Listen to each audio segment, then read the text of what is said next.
It is good to be here. It is the final day of the three-part series, as I said earlier, and I'm not going to abide much of our time in sharing that. So I want to just begin with these words, that it is a call upon God to each and every one of us to follow into the world. And that's part of our calling in our sermon or scripture passage even today.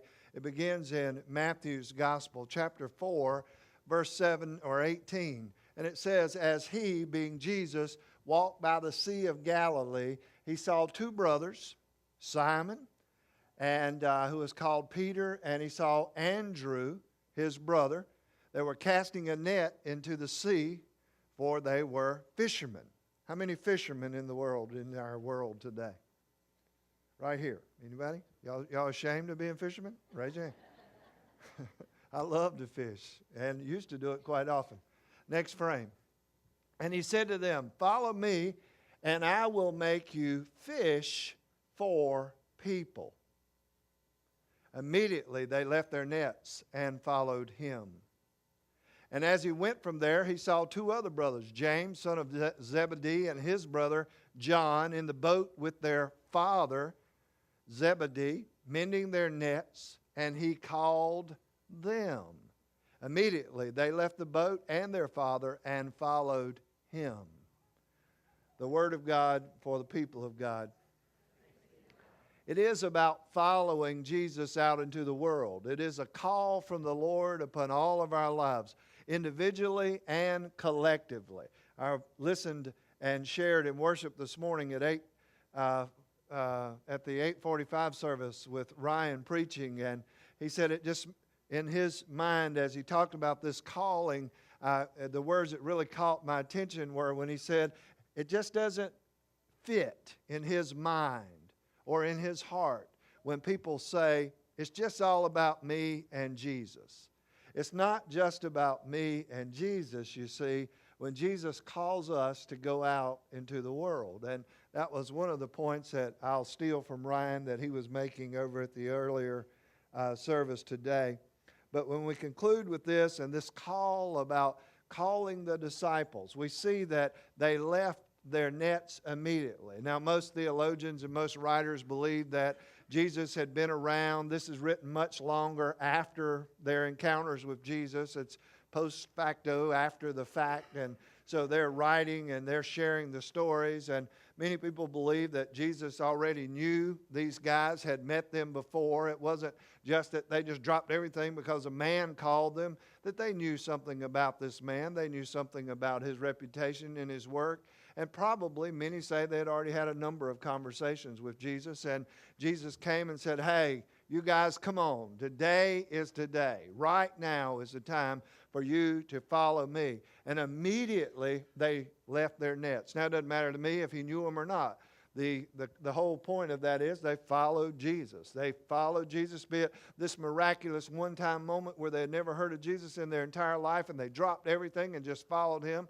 Or if they had known of him a little bit, maybe had a cup of coffee with him earlier around a fire in some point in the week, and now he had already talked to them some about going on this great journey and mission into the world and doing this real life, ministry, and they decided to follow.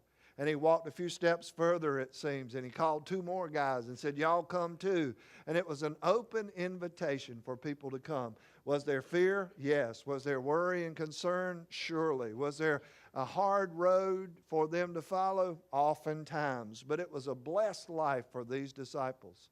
There was a time in my younger life, when I was about 15, I and my brother, we had adjacent rooms. There was a wall that separated our two rooms. He's about 7 years younger than me, 8 years younger than me, and I was, the big brother, and he was afraid of the dark. Now, there's no question. If you've ever had a child, or maybe you were a child or are one now, and you were afraid of the dark. Well, my brother was afraid of the dark, and there was many sleepless nights around our house because of his screaming and running down the hall. And you know what kids normally do? They ran, or he would run and dive in Mom and Daddy's bed and wake them up all during the week because he was afraid of the dark. One weekend I went away with the church to a camp out that we had. And when I returned on Sunday afternoon and walked in our house, my little brother met me at the door all excited, and he was kind of jumping up and down. We got a surprise. We got a surprise for you. Had no clue what he was talking about. He was rather annoying to me at that point anyway, because I was 15. And when I walked into the bedroom, mine, there was a 4-foot by 4-foot hole cut in our wall with a shelf in the middle.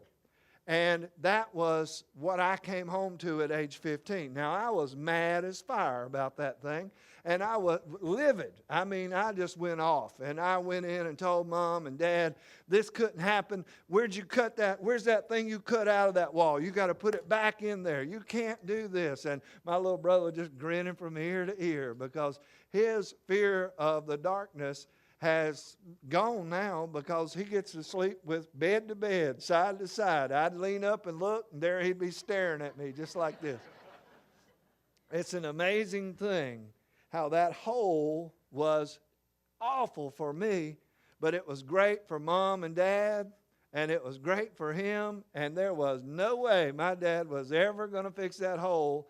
And even though my dad's gone on to be with the Lord now, that hole is still in that wall, because we rent that house out to some people and told them they could fill it in if they wanted to. But there's holes in our lives that oftentimes cause us problems as well. It can be a simple hole in your sock, a hole in your shoe, a hole in a roof. I was sitting over here with this young lady when she saw that big hole in that roof, and she said, "Oh my gosh!" And I'm thinking, yep, that's exactly right. Oh my gosh.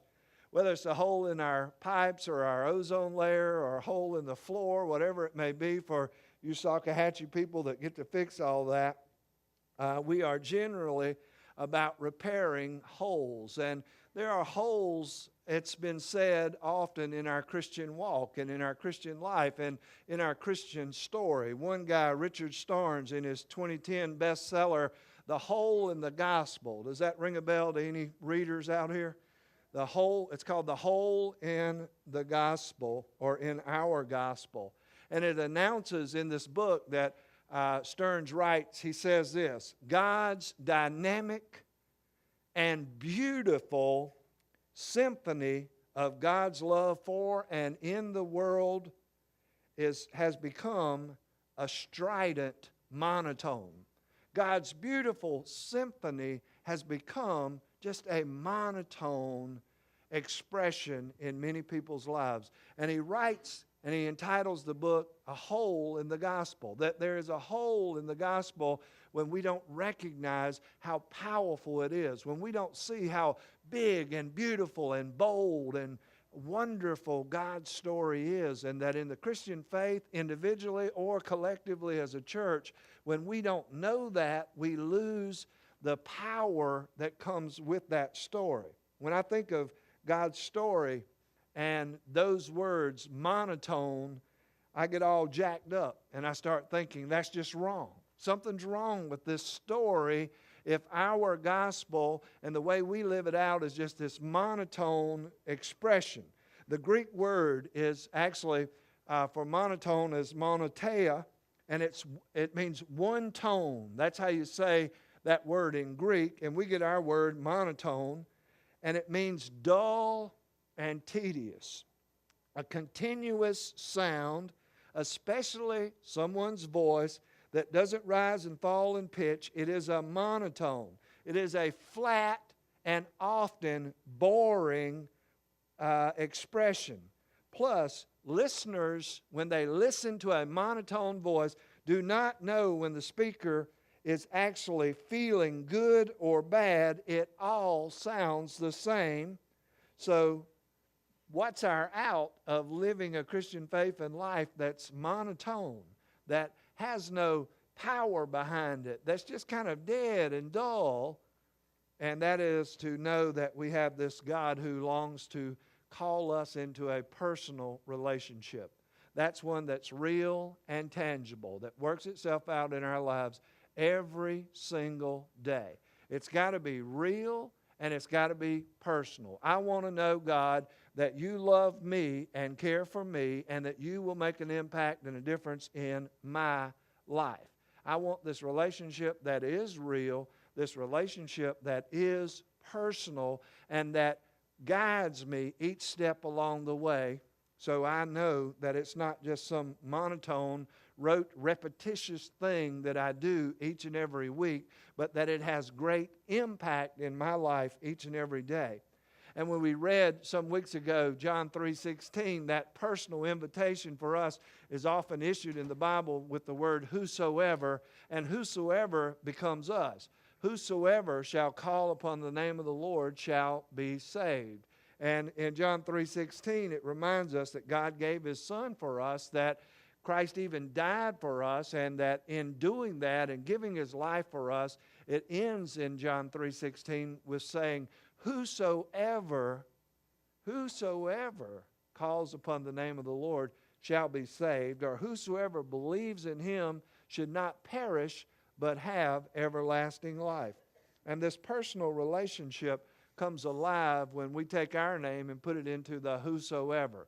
When Carl does this, or Marty does this, or Caleb does this, whatever your name is, when whosoever calls upon the name of the Lord. Because even as Ryan said earlier, and I alluded to, the Christian faith and the Christian life is not just about me and Jesus, it's about all of us, the whosoevers in the world, and it's our call to go and share that message because we are called to do so. Peter and Andrew and the brothers and all of our disciples, even listed in our story today, were not just called into something for themselves. They were called to go on a journey. They were called to take a journey and go and share Christ. It's kind of like this personal relationship. It's kind of like an aha moment. One of the good books of our day, and most recent even, is Kyle Idleman and his book Aha. And in that book, Aha, like having an aha moment, he says this: instead of self-help in the Christian life and faith, we are asking for God's help, because the aha experience in the Christian faith and Christian life is a spiritual experience that brings supernatural change into our lives. It is a spiritual experience that brings supernatural change into our lives. So we talk about this personal relationship, this relationship that we want to have that is real, tangible, that's personal. And then we talk about not only that, but we want a relationship that transforms, a relationship that is powerful. We want a relationship that is powerful. That seems like ages ago, my uncle secured some dynamite. Now this has been years ago, back in the days when I was a teenager. He secured some dynamite. He had a large piece of property that he was going to build on, and he and my father were going to blow these stumps out of the ground. So they got this dynamite. Now, it was a powerful thing to watch. I and my cousin were responsible for traffic control. We would go out and stop the cars, even though it was country roads that didn't have that much traffic on them. But we were to stop the cars once that dynamite was placed and the fuse were lit. It was an amazing thing to watch stumps literally blown out of the ground and hurt your ears in doing so, and all that goes with that. But that word dynamite in and of itself, when we talk about the power of the gospel, that's the word dunamis, that it in Greek means dynamite. We get our word dynamite from that word. And the Apostle Paul talks about the power of God at work now in his own life when that gospel word is used. And he says this in Philippians chapter 3. He says, nothing in my life has more importance than knowing Jesus and experiencing the dunamis, the power for us, the dynamite of the resurrection power of God. And he's not only talking about the power of God that raised Jesus from the dead. Yes, he's talking about that. He said, I want to know this power. I want to experience it in my life. I want to see it in my life. I want to see it in my group that's following him around with Silas and the rest of the guys that were sharing the message. I want to see it in the church in Ephesus. I want to see it in the church in Corinth. I want to see it at the church in Philippi. Paul says, I want to see this power at work in the life of the church. And I want to see it in my own life, he says, even to the point that I would die to be experiencing the true resurrection. He said, that's what I want. I want this personal relationship with Christ, and I want this real relationship with Christ that is personal and powerful, and I want it to come together in my life so that I can be used to impact the world for Christ. Now, part of our impact sometimes is quiet. Sometimes it's loud. It's as loud as hammers and saws and tearing off roofs and replacing them and fixing things at Salkehatchie. Sometimes our giving into the world through personal relationship and powerful moments is quiet. It's praying for one another. It's uplifting one another. It's reaching out to one another. It's giving one another direction and guidance. It's sometimes as much about listening as it is about speaking in our lives. But yet, when we have this personal and powerful relationship with the Lord, that's where it comes from. It's something that I like to think about when I think about the world of tweeting. And I love to hear preachers, even when they're preaching, they say, tweet this. And then hundreds of people actually are tweeting during the service. And sometimes they wonder if they're playing games or actually tweeting, but a lot of it's being tweeted because some of it I get from them actually. But if we were to tweet something, it would be as simple as God's love, as seen through the death of Christ, is life-changing. John 3:16. Very simple. It's explosive for us in that it has the power to transform death to life. And it's filling the hole, H-O-L-E, in our lives with wholeness. W-H-O-L-E. N-E-S-S. Wholeness, fullness, completeness. It's filling that hole. And according to Starnes and the hole in our gospel, it is true that we look to fill this hole in so many places, and we just can't seem to fill it because we're looking in all the wrong places. I'm always amazed at the way God's saints through the past have gone through life and made their battles or lived out their battles, and how many of them, even at the point of death, have literally shared with me and so many other pastors, and perhaps even in your own life you've heard it, where someone say, as they are reaching death, would say, I'm ready. I'm ready to go. I trusted in a personal way this Jesus in this life, and I've had a great life, and I'm ready to go on to the next one. We hear those words when we deal with people over and over. We are able to do that when we have this personal relationship that's powerful, and powerful meaning we listen to it. We walk it. And God says, do this, do that. We're not always hiding or running from God's call upon our lives, or we're not afraid of it. And we do it when it's a passionate moment. We oftentimes ask our children or tell our children, find out what it is that you're passionate about in life and go for that. Don't just do something because, so-and-so did it or somebody else do it. Find your passion and live out your passion in life. And that's what our Christian faith and Christian life reminds us too. To love God with all your heart, mind, strength, and soul is to be passionate about our relationship with God. Rick Warren, in his book, The Purpose-Driven Life, says the following words. He says, for us, whenever you do what God wired you to love to do, you get good at it. Passion drives perfection. If you don't care about a task, it's unlikely that you will excel at it. In contrast, the highest achievers in any field or endeavor who do it because of passion, they do it with great passion, not because of duty or profit. They do it because it is a love. A love. That's what we do when we serve Christ. That's what we do when we look at our relationship with Christ. Is it a personal relationship that cost? that requires me to listen for God's voice? Is it a powerful relationship where I listen to His voice and not only listen, but I hear and I follow? And is it a passionate desire inside of me to serve God with all my heart, all my mind, all my strength, and all my soul, and not crowd God out with self and pictures of self and what do we call them? Selfie. We're all about selfies. I love taking selfies, nothing wrong with them. But in the sense of, is that what we're passionate about? Christ in our lives. Can we be that passionate about Christ working and moving and working in our lives?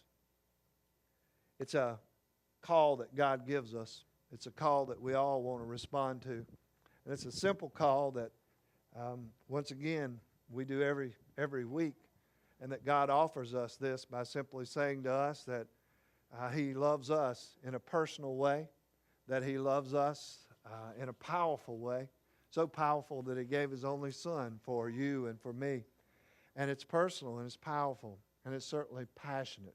I had a guy one time tell me, when I was preaching, I used that word passion several times, and he came up to me after the sermon, and he said to me, "Carl," he said, "I really don't think you should use that word passionate in church." It's been about 10 years ago. Maybe, that scared him because passion might not have been used in such a way. But when you think about Jesus and His passion for us and Passion Week and such as that in our lives, it amazes me just how wonderful, that word is for all of us. That Christ had this passion for us so much that He loved us and cared for us. And it's an amazing story that we hear even on this day as we break this bread and we hear the words, "the body of Christ broken for you," which shows us the passion that Christ had for each one of us. He laid His life down for you and for me. And the blood of Christ shed for you and for me, and how this blood represents Christ's self-giving love on the cross for you and for me.